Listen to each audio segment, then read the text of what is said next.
Oof. Oh, we hate hearing that sound and seeing those pictures, right? Drivers terrorizing streets, but these stunts often have deadly consequences. Now violators are being ordered to face a local mom. Yeah, KCAL news anchor Chris Holstrom is here to explain the passion behind this mother's mission, and this is a really powerful message. It really is, and I don't think people realize how dangerous this is until it's too late. But obviously, this isn't something that's affecting our whole area, whether it's street racing or street takeovers. It's a problem, and trying to curb this issue, well, that's a tough one. But one local mom is hoping she can use her heartbreak to save lives. From the Fast and the Furious movies to video games like Need for Speed, there's no denying the car culture is still as popular as ever. Street racing and street takeovers like this one in South LA have been popping up all over Southern California. When police show up, drivers move to another spot. While it may seem like fun and games, in a matter of seconds, it can turn to tragedy.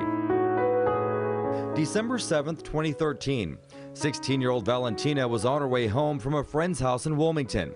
She was sleeping in the backseat of this vehicle when the driver was challenged to a street race. He takes the challenge, and he saw the yellow light. He was going way over 80, could not stop, he just floored it.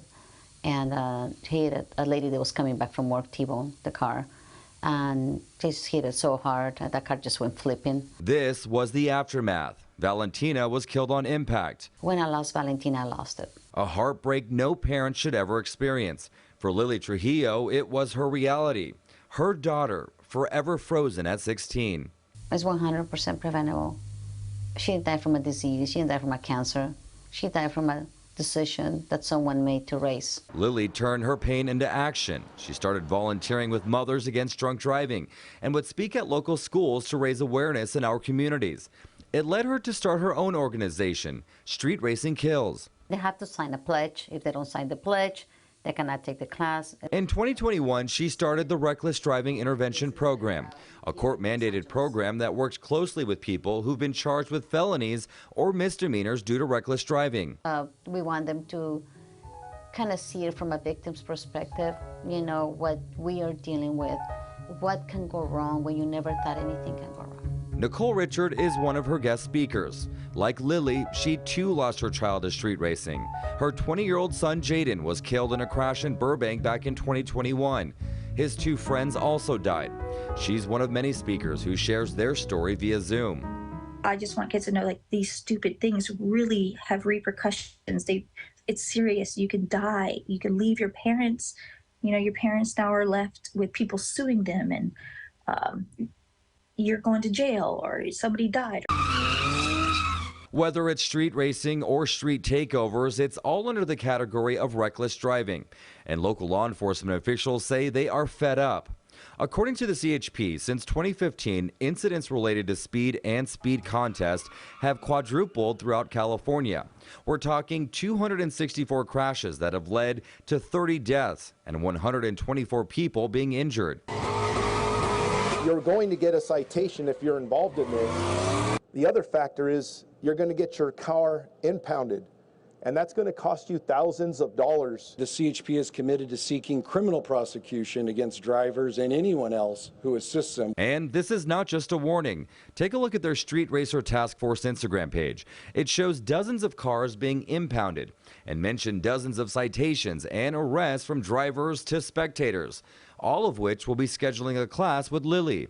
The car culture is beautiful, so we cannot let them know this is what you're doing with the car culture. You're destroying the car culture. Lili says she does have hope that people can change, which is why her program also focuses on mentorship. One of the mentors is West Covina native Raul Contreras Jr. He was the driver of a street racing crash that killed a 12-year-old girl and paralyzed her sister. He went to prison for 22 years. I wish I could have done something different. That I wish I could have told the other families how sorry I was. For 22 years, I carried that with me. Because it wasn't just me that was involved that day, you know. It was 5 families that were involved, a whole city that was involved.